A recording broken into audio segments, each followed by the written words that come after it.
This is The Listening Tube. Hello. Thank you for putting your ear to the listening tube. I'm your host, Bob Woodley. He's a nut job, but he's still sharp. On this episode, I'll have a conversation with Chris Rivers, author of You Shouldn't Have to Kill to Get Ahead. Guess what my first question will be? But first, Not the headlines. National Public Radio published a story about a month ago based on an episode of All Things Considered about concerns over the U.S. becoming an autocracy. They even had experts in the field from Sweden and Harvard University confirm that the United States has already crossed the line into what the Harvard guy calls competitive authoritarianism, such as the kind they have in Russia. Sure, they have elections, but it really isn't a contest. There isn't a whole lot of democracy involved. But the headline of the story warned against autocracy, which by definition is having one person in absolute power. That's a big difference.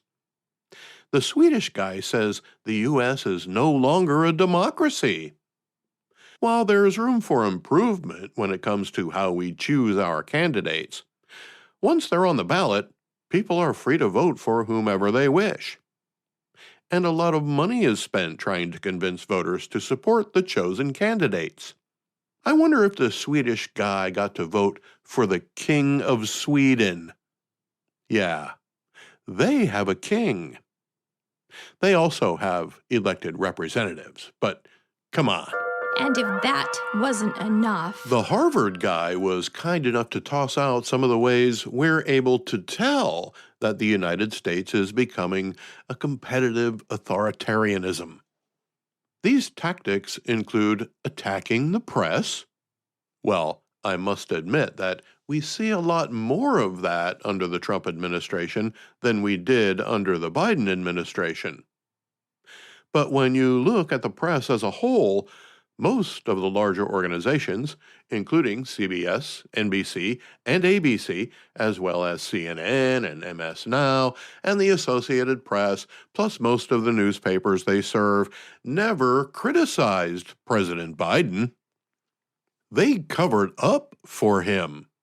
They omitted for him. They gave their questions in advance for him. They did nothing to uncover and report the corruption and mismanagement and the auto-pen executive branch of the federal government. They didn't cover the open borders or the crime and the cost of millions of illegal aliens crowding our schools, homes, and hospitals. The Biden administration had no reason to attack the press. It was on their side. And not always voluntarily. Social media companies like Twitter and Meta were sometimes coerced into deleting or throttling stories that made Joe look bad. Donald Trump has every right to attack the press, and they keep giving him reasons to do so. I'm sure President Trump would love nothing more than a great relationship with the press, and they could have that if they would just report the news in an honest way.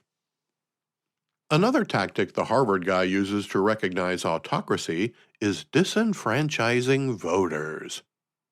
Senate Democrats would agree that the Trump administration is trying to disenfranchise voters with the SAVE Act, which would require proof of citizenship to register to vote in federal elections and to show photo ID when you actually go to your polling place to vote.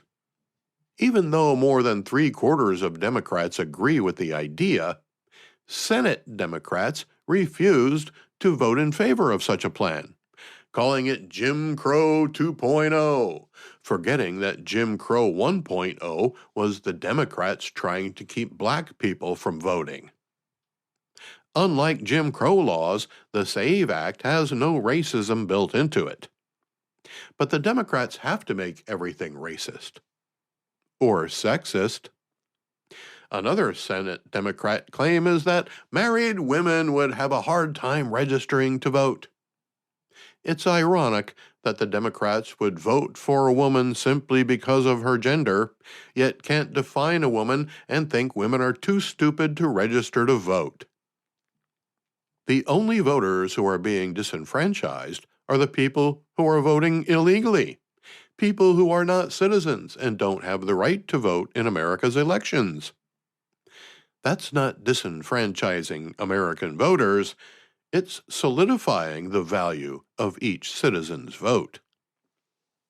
The third tactic the Harvard guy points out is weaponizing the justice system. And he's right. That's exactly what the Biden administration did to Donald Trump. They hounded him with impeachments, charged him with crimes, and put him through sham trials, one with the most crooked judge since Pennsylvania's Kids for Cash judges, Judge Boasberg. I'm surprised Harvard guy didn't write about weaponizing the justice system when Joe Biden was president, because that's when it was put into full force in the hopes of keeping Donald Trump off the ballot altogether. What Harvard guy is witnessing now isn't weaponizing the justice system.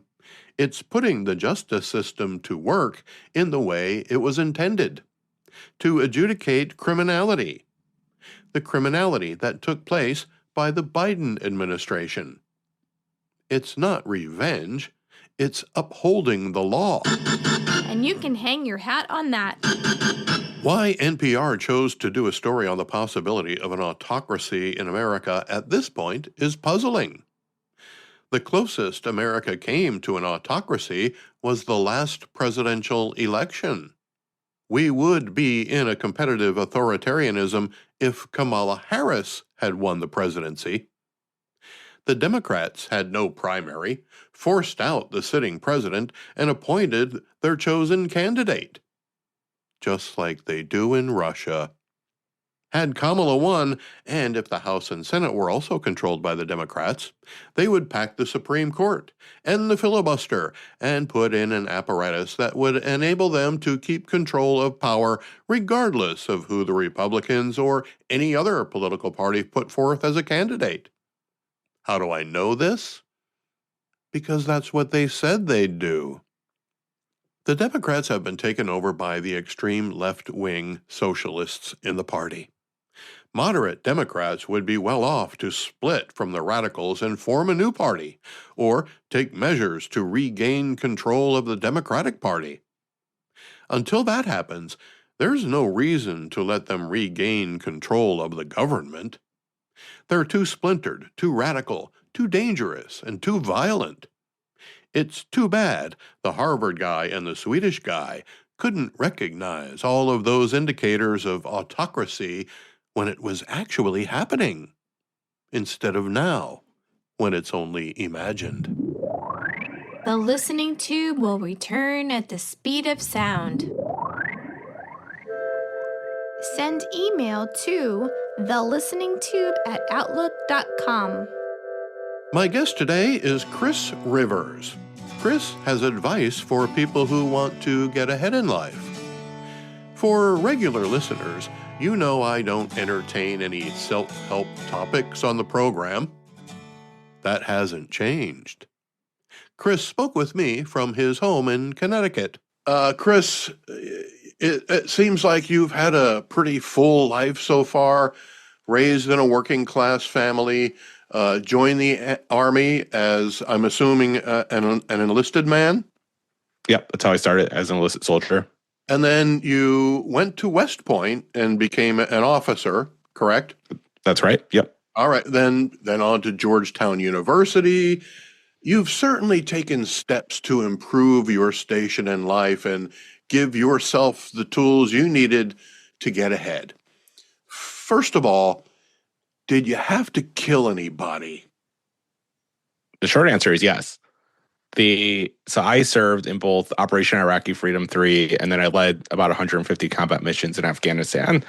And in both those situations, there were times where I was absolutely in a position that I had to take human life. I had to kill people along the way. And that's the whole point of the first part of the book, is just to say that while I'm proud of my military service, that shouldn't be the price that people have to pay in order to get an education without going into debt. My second question would be, has it worked? Which part of it? The Have military. have you got ahead? Economically, absolutely. I am leaps and bounds ahead of the family I was born into, which in today's day and age is very rare. The biggest indicator of how much wealth a person has in the United States is how much wealth their parents had. And I have personally bucked that trend. I was able to go to college and not have to pay for it in any sort of student loans. My wife is also a West Point grad, so she also was able to go to college without having to take any sort of student loans. And we were able to use the GI Bill and build wealth through owning property. And we absolutely economically are getting ahead. The thing I would point to, and in chapter 3 of the book, I really talk about the sort of emotional weight you have to take on when you're on the front lines in these sort of global war on terror environments. And in that case, I don't know. I don't know if I've gotten ahead. When I look at my older brother and older sister and look at the life that they've been able to live, I am economically, my bank account, all net worth stuff, what you can measure, what Americans typically measure, I'm ahead. When I look at how they're able to still be a part of the community that we were born into and that they have these lifelong friendships when I've been moving all over the country, when I look at their sort of carefree approach to their life, I don't know. I think it's a toss up. That's a very interesting answer, and it falls right in line with my next question. My question would be like, how do you know? How do we know whether or not we're doing well? Our culture in America is very much doing well means your bank account is big and good and growing. We have put so much focus on the idea of a person's worth being whatever you can calculate on a balance sheet. And I just don't think that's true. And it's weird to say because on one hand, when you grow up trying to figure out where the next $5 are coming from in order to eat your next meal, boy, it feels good to not have to live paycheck to paycheck. Like there is a better quality of life that comes without being sort of scrounging around every day, every hour, every minute. On the flip side of that, once you get above the sort of your past living paycheck to paycheck, the additional wealth you accumulate, is it really worth the extra hours you had to work, the extra sacrifices you had to make? And I think that's for everyone to decide for themselves. For me, I was very highly paid consultant for a while, but I was working 100-hour plus work weeks and was kind of miserable doing it. And I saw my bank account growing and I realized that isn't really filling my cup. Like I am glad I'm in a position where I can choose what I want to do right now, but I have gotten to a point in my life where I am now finding meaning from helping others. And I've always like that's always been my passion. And so if I'm working and making however much money you can imagine, but I'm not fundamentally helping people, then for me, that's not getting ahead. That's not a meaningful life. But I think everyone can define what is meaningful for them, for themselves. Then it basically comes down to how we feel, more or less. Is that correct? I think that's right. I would say we have to sort of differentiate the in the moment feeling versus the long term satisfaction feeling. I think those are two different feelings. And sometimes in our current society, boy, do we really love the in the moment gratification. I love eating ice cream. I grew up in New England. It used to be the dairy capital of the country. So we have all these old like time farm mom and pop farms around that still sell ice cream and it's delicious. Love it. Is that really going to make me overall satisfied 10 years when I'm overweight and like struggling? Probably not. So I just use that as a sort of humor approach to just say a lot of times the in the moment gratification of what feels good is actually wrong. And the long term, like things that lead to a satisfied life could be hard work at first. Developing meaningful relationships is hard work, no matter who you are. Doing the work to figure out who you are and what you really want to bring to the world is hard work. But doing that hard work leads to such a more meaningful life than just always hitting the easy button. Our news media, our government, our education system, they are always telling us about all these different things that we can aspire to. There are forces out there that make us feel the way we feel, whether it's comparing ourselves to our peers, comparing ourselves to our parents, as you did in your case. There are a lot of forces out there that are trying to make us feel either good or bad about where we are at the moment. What are some of those forces? I think the biggest one that I've really come across when I was running for office is social media. Because social media doesn't show you the real life that everyone is living that you're connected to, and honestly doesn't even show you everyone that you're connected to on their own platforms. There's also just the reality that the way that people post on social media is they are posting their own highlights. They're not posting the 4 a.m. taking your sick dog out and you're dead tired, or taking care of a sick kid, or you're struggling to pay the next bill or whatnot. You just get the photos and images of everyone being super happy on vacation. And it's really easy to look at that at any social media platform you want and say, wow, everyone else is living a better life than me. But everyone else is advertising that they're living a better life. But if that's all you take in from them, you're actually not getting the full picture. And if you compare your ups and downs to just everyone else's ups, it's really easy to find yourself in this sort of hole where you just feel like you're falling behind even more than you actually are. And it's something that I think is relatively new and something that we haven't really figured out what we want the rules to be around.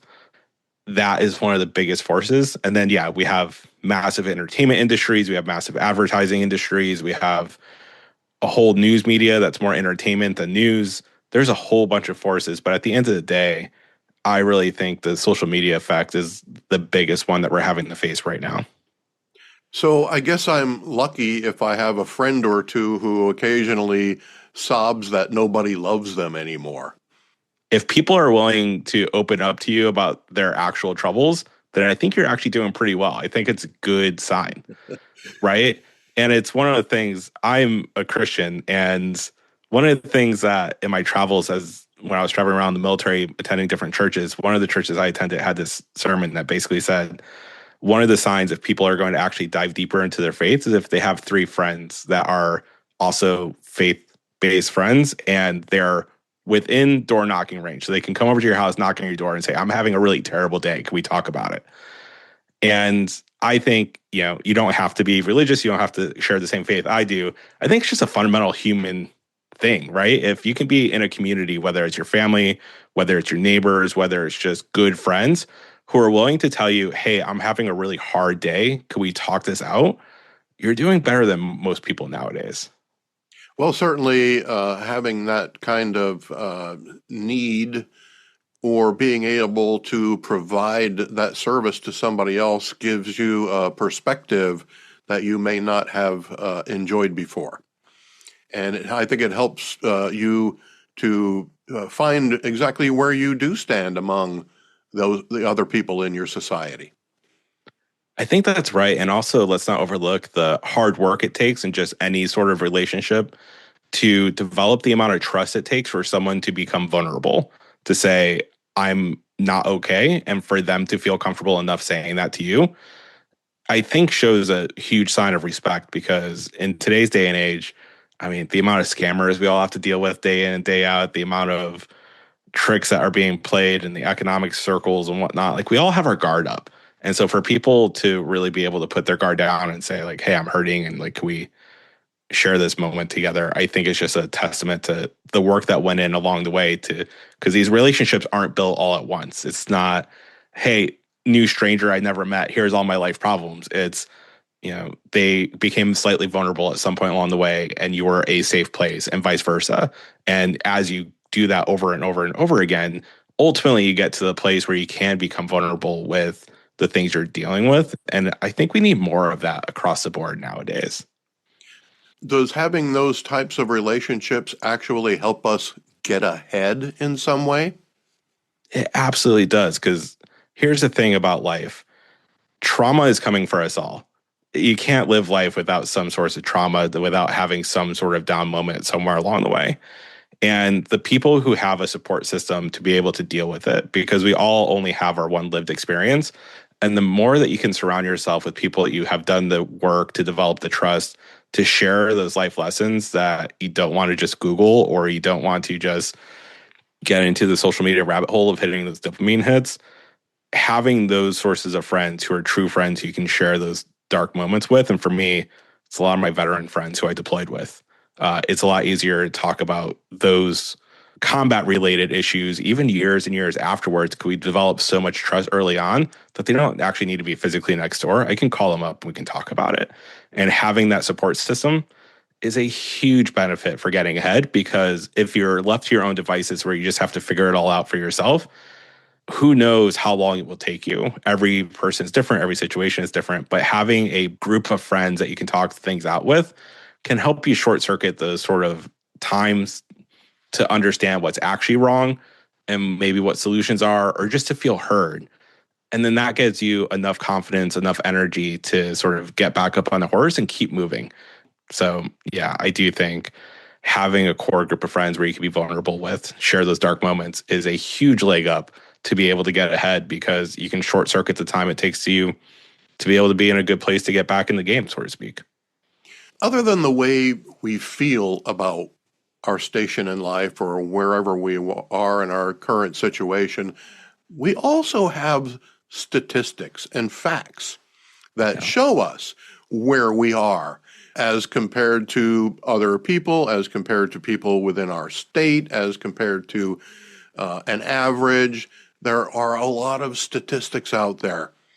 Would we feel different if we only paid attention to those statistics instead of those other influences? Yes. And the reason why I'm so quick to say yes is just to say, I think most people are doing better than they think they're doing. And it also, when you look at those statistics, and I'll say this as someone, I'm 40 years old right now. I'm sort of middle of my professional career. And when I look at the sort of median wealth statistics, you have to remember that half the people who are older than me had a lot longer time to develop that wealth, develop their relationships, whatnot. And then the other half of the people younger than me haven't had as much time as I have. And I think we underestimate the power of time in whether it's our personal development, wealth development, whatever it is. The power of time is incredibly important. And if you could break up the statistics to look at your age group and how everyone's doing, I think you would have a very different picture about where you are in this overall race. And I do say race because I do think we all kind of, like, we're Americans. We love to compete, whether it's baseball or some other sport. And at the end of the day, if you don't know the stats, you don't know where you fall. And in my day job right now, I work for a nonprofit that's working with our higher ed system here in Connecticut. And I do sort of strategic work for how the system runs. And a lot of the students I talk to just feel like, hey, I'm doing all this work. I don't really know if I'm getting ahead, but they're on track to complete their degree. And when they realize that the actual completion rates are less than 50% in a lot of these programs because life happens and people are struggling to actually finish their degrees, actually just completing it, even if you have a C or D average, if you complete it, like, you're doing better than a lot of other people. But we never look at it that way. So I do think the stats are helpful, but you also have to be a little bit careful with the stats to make sure you're actually comparing wherever you are to the stat that represents other people that are in this sort of similar time frame as you. Americans do live in one of the most prosperous places on the planet. We live in a land of meritocracy where anyone can climb up the corporate ladder and reach the top with hard work, start your own business. There are so many options that we have. Why should it be America's fault if you fail? Well, I guess that depends on what failure means. If failure means that you can fall so far it's impossible for you to get back up, I think that's a failure of policy. If failure means that you have some setbacks and you're not actually achieving your potential, I think that's sort of on you. But in a lot of cases, we have sort of policy decisions that we made to absolutely maximize corporate profits to the point where we have companies in this country that you could be a full-time employee working more than 40 hours a week and still qualified for food stamps. Is that really your fault as a person, or is that a fault that for businesses that are earning a ton of profit, that we don't make that a rule of how the market needs to work? That if you're going to work a full-time job, it needs to be a living wage. Is it really a fault of someone who, for no fault of their own, all of a sudden has a medical accident And now they're going bankrupt because they can't afford the payments, which is one of the biggest sources of bankruptcies for working class Americans, when a whole bunch of other countries have figured out how to do healthcare. And even in our own country, the most cost-effective healthcare program we have is a veteran affairs system. So we could redesign the system, but we have chosen not to because we continue to maximize profits over providing the sort of safety net that people would need to be able to have the sort of grounding where you can fail and still not hit absolutely rock bottom. Or even, I grew up in the sort of 80s and 90s timeframe when we had an absolute drug wave and crime wave related to drugs. And we've been treating drugs as a sort of criminal problem when a lot of other countries have started to treat it as a healthcare problem. And, when you're addicted, I have several people in my own family circles who have been addicts at points in their life. Is it really on them if they can't get the help they need in prison? Or is it on all of us that we actually put them in prison in the first place when their biggest crime was possession? So at the end of the day, it's a mixed bag. I think it really depends on the situation. But I really do think for the richest, most powerful country in the history of the planet, and we produce more wealth any single year than any country ever before in our history as human beings, the fact that we don't have more of a social safety net for people to catch people and be able to allow them to work themselves back up out of it, that's the thing where I do think that part of it is on all of us. Well, certainly America and even individual states have social safety nets, social programs, unemployment, welfare, whatever the case may be. So it may be a case of learning how to use those programs that's getting in your way or not being aware of them. But do you think that America's social programs might also deter us from working as hard as we can to get where we want to be?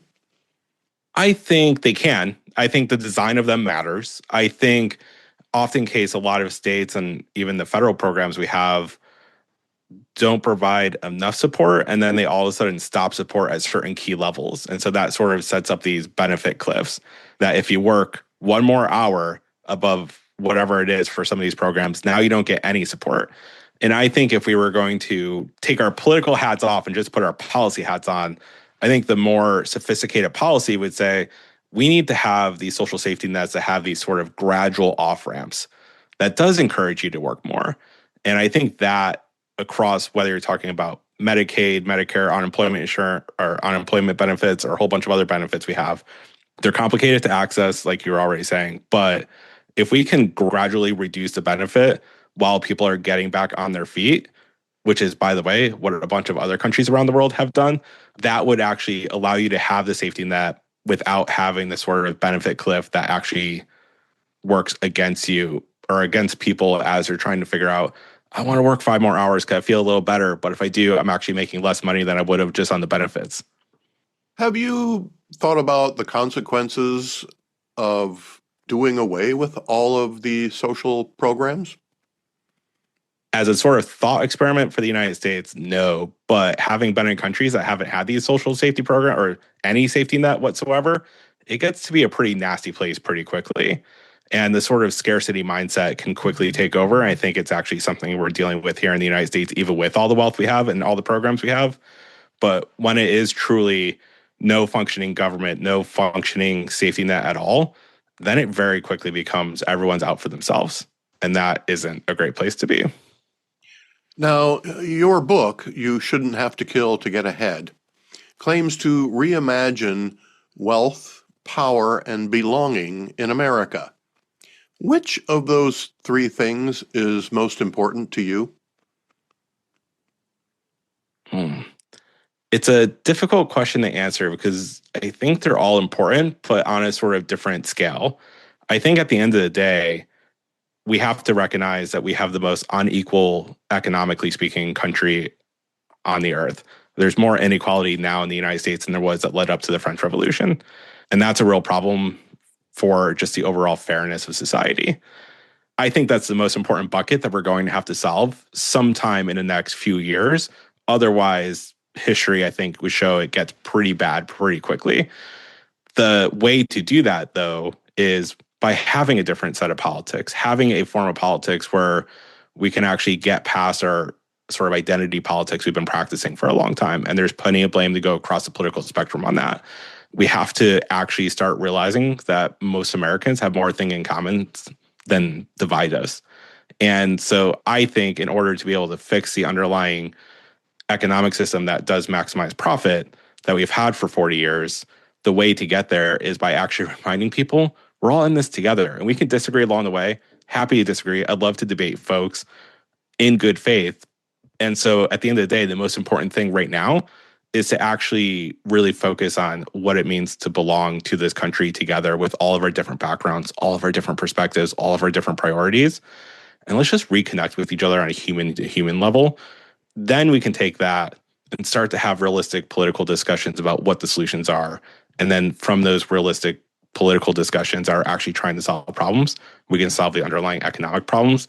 So that's a long way of completely dodging your question, I realize. But at the end of the day, the economics, I think, is genuinely the most important. And it's not all free market. It's not socialism. Like those are sort of the two concepts that get thrown around in political land. It's sort of just like, what rules do we want around the market to be more fair is really where we should be talking about. But in order to even have that discussion, we have to stop this. What team are you on politically? And let's just remember we're all Americans at the end of the day. Does one need to possess wealth, power, and belonging to get ahead? I think that really depends on what your own definition of getting ahead means. Because I have done mission work. I've been in other countries where people who are dirt poor but feel like they belong to their community and they feel like they're getting ahead because they're growing their family and whatnot. And I think our country in the United States right now, I think the sort of key components to life for most people is you do have a community, family, whatever that means to you, that you could belong to, that you do have some sort of ability to feel empowered, whether that's through your work or through your community. There's a couple different ways to do that. And then I think at the end of the day, if you have those two things, living in a system that you feel like is actually relatively fair, that an honest day work leads to an honest day pay. If you have all three of those things, then I think you have a pretty good recipe for an overall satisfied life. If you don't have those three things, I think it becomes really hard to actually feel satisfied with what you're doing. Because at the end of the day, if you're working super hard but don't feel like you're being compensated fairly, that will eat away at you after a while. If you don't feel like you're empowered at all in what you're doing. So like when I was being very highly paid, but I wasn't loving the sort of business development side of it where I was waking up at 5 a.m. every day to write new contracts, to find new business and whatnot. Like if you don't feel empowered for what you're doing, that's going to eat away at you for a while. And then if you're kind of in this all alone, if you don't have a family or community that you can feel like you're really genuinely a part of, that's going to eat away at you for a while. And, you know, faith can play a role in that. There's a whole bunch of other things that can play a role in that. But I do think that's the sort of core, at least in our American society, for the component parts we should all be looking for. Now, Chris, I can tell you're not just a philosophical thinker, but also an analytical one. Is your book, You Shouldn't Have to Kill to Get Ahead, more of a lifestyle-changing, self-improvement book, or does it provide insight on some of the actual logistics you'll need to reach your goals? It's definitely a blend of both, but a little bit more tilted towards the actual logistics, the actual path forward. And so the first third of the book is really my life story. So you can see how I did it. And you can also understand all my own biases because we all have them. And then the second third of the book is really pulling the curtain back on the data that tells the story of wealth, power, and belonging as a country for the last 40 years to understand where you fall in this. And then the last third is, if you don't like the system we have now, here's a whole bunch of ideas of what we could do to actually fix it. Please forgive me, Chris, Sure. for casting a shadow on your premise. But isn't the desire to keep getting ahead indicative of not being happy? I mean, when am I allowed to be satisfied with where I am? Yeah, I think it's a fair question. And I really think it's a fair question because I also think our society tends to really focus on always getting ahead. And wherever you are, it's never enough. I think there's ultimately a blend that you have to have of really feeling like what's important to you to feel satisfied. For me, what I need to feel satisfied is helping other people along the way. And as long as I'm doing that, I actually feel pretty good. And I've done that while living a very Spartan life in a very small apartment while earning almost nothing and like really worrying about money. And I've done that while earning a lot of money. But at the end of the day, for me, that's core to who I am. But I'm almost blessed in a way I was able to figure out that's one of the things that just really made me tick early on. One of the things that I really worry about in our country right now is we have such a regimented education system. We have such a regimented set of requirements to earn certain degrees that do we offer students enough opportunity to actually explore different things that they really feel that they find meaning in? For my dad, he was a mechanic. He loves and genuinely is in his sort of happy place when he's fixing mechanical devices. And he's done that his entire professional life. And he just retired a couple years ago. And he really wanted to have a family. And like those were the two things that were genuinely important to him. And I just really worry that the satisfaction or the being satisfied, like you said, it is totally okay to, you don't have to become the next Elon Musk. You don't have to always be on this treadmill to try to earn a whole bunch more money. But what I do think we all have to do is try to figure out what being satisfied means to us. And I do think a certain amount of economics plays a role into that, because if you're starving, it's hard to be satisfied. So there's a certain level, like a certain amount that you kind of need, right? There's a certain amount of empowerment that you probably want to feel, and everyone's a little bit different on that spectrum. And there's a certain amount of belonging that you probably want to feel. And I've no friends of mine who are genuinely hermits out in the middle of the woods, and I like to spend some time in the woods. I'm an introvert. But like if that's all you do all the time, then how do you feel satisfied? So at the end of the day, I think it's kind of up for everyone to determine for themselves what it will take for them to feel satisfied. And that doesn't have to mean you're getting the biggest bank account. But I do think you have to do the homework to figure out like what it means for you. You've accomplished quite a lot. If you would please tell me about something you did as a policy advisor and problem solver at the State Department that brought you some sort of satisfaction. Yeah, at the end of the day, the interesting things about working at the State Department is the State Department is America's representation to all the governments elsewhere in the world. And you get to represent the United States government, which we always talk about in political circles as right now we'll talk about as a Trump administration or it was a Biden administration. And the reality is our government is really complex. And so I was working on science and technology issues all throughout North and South America. And that sounds relatively easy to say until you realize we have 20 or 30 different science agencies just at the federal government level. Then we have thousands of universities. And the coolest thing I think I got to experience at the State Department was being able to lead a delegation of US scientists down to South America to go look for research partners. And the sort of benefit we all get, both in the countries that we're researching and for Americans, is things like if we all think back to the Zika virus. And that was a huge health concern for a lot of people here in the US for a long time. And what a lot of Americans don't know is the actual science engagements that we were leading, and I was a part of that, down to Peru, help us build laboratories in the Amazon rainforest that actually allowed us to breed the mosquitoes that we needed to breed to actually be able to study Zika in a controlled way to be able to develop medications and treatment for it. And so, most Americans just look at that and say Zika is a huge issue, huge issue, huge issue. And then all of a sudden it's kind of just not in the news anymore. And that when you're working at the State Department like I was, and when you're working directly with the scientists and connecting them with the other scientists in a country like Peru, and they're doing research together you couldn't do here in the US, and they come up with a solution like that, that's meaningful. That probably didn't bring you any wealth. No. Did it bring you power or belonging? It definitely brought me belonging, because most scientists, and I don't know what your educational background is, but a lot of the scientists I was working with, if you don't have a PhD, you're not in the in group. And I only had a master's degree.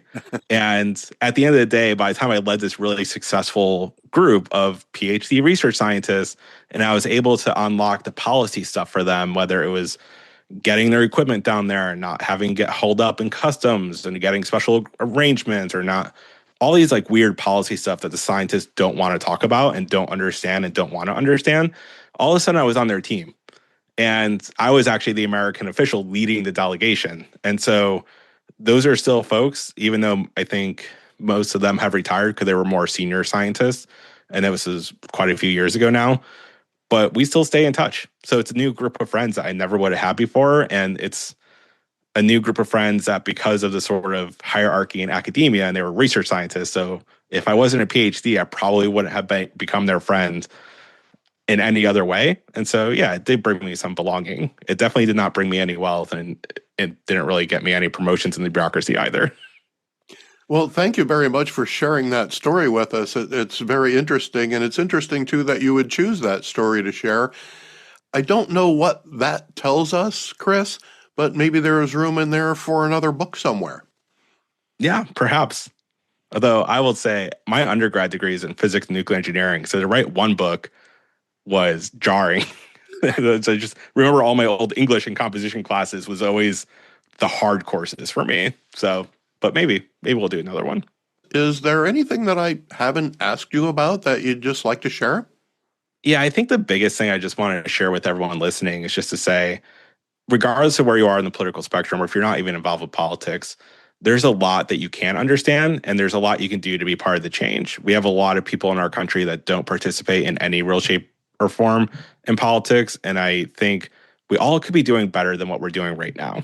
And so you don't have to agree with any of my perspectives or whatnot, but I just want to encourage everyone, get involved with politics. And if you don't know where to start, there's several books to choose from. You can certainly start with reading some of my book. I have some good insights there for you. All right. And if someone wanted to find your book, You Shouldn't Have to Kill to Get Ahead, where would they find it? The easiest place to go to is chrisrivers.com. All of the links to buy it, whether you want to buy it on Barnes & Noble, Amazon, or some of the other retailers, all the links are right there. All right, Chris. Well, thank you so much for spending some time with me in the listening tube today. I really do appreciate it. And thank you for having me. This is a great conversation. That website again is chrisrivers.com.